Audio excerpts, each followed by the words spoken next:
for almost few months here in this program.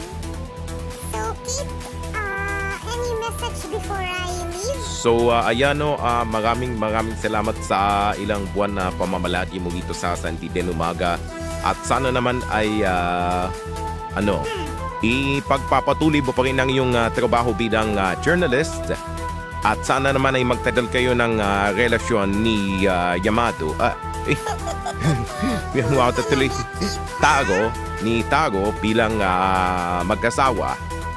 At muli, maraming salamat sa iyong pag-stay sa ating programa. And as always, may God bless you. At mga kakampi, simula po sa bukas. Dalawa na muna kami ni Ma'am Alia dito po sa ating programa. At simula sa Lunes, Mayo 6, may abangan kayong newscast. Nakapalit nitong Sandigan Umaga. Ito po ay ang Power News. Abangan niyo po yan. So yun na nga, ito na po ang ating huling extra. Para sa iba pang news updates, ilike at i-follow nyo kami sa aming mga social media accounts o bisitahin ang aming website gwnnmedianews.com. At sa huli ko pong pagkakataon, ako po si Yamada.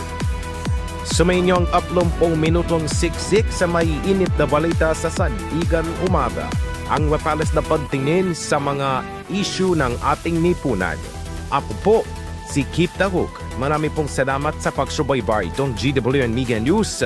Panitang walang bahid, walang lapis, walang kulang, walang kulay sa totoo lang.